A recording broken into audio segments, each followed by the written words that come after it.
ప్రియులారా, ప్రభువైన యేసుక్రీస్తు నామములో మీకు అందరికీ వందనాలు.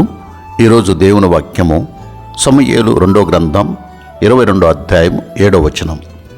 నా శ్రమలో నేను యెహోవాకు మొరపెట్టి తిని, నా దేవుని ప్రార్థన చేసి తిని, ఆయన తన ఆలయములో ఆలకించి నా ప్రార్థన అంగీకరించెను. నా మొర్ర ఆయన చెవుల్లో చొచ్చెను.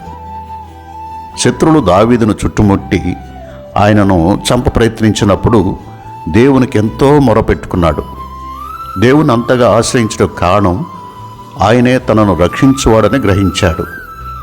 నా శైలము, నా కోట, నా రక్షకుడు, నా ఉన్నత దుర్గము, నా ఆశ్రయస్థానము, ఆయనే బలాత్కారం నుండి నన్ను రక్షించువాడని అంటూ దేవుణ్ణి ఘనపరిచి స్తుతించాడు. ఆపత్కాలంలో ఆదుకునే దేవుడు మన ప్రభువైన యేసుక్రీస్తు. మనము శ్రమల్లో ఉన్నప్పుడు, కష్టముల గుండా వెళుచున్నప్పుడు ఆయనే మన ఆశ్రయస్థానము.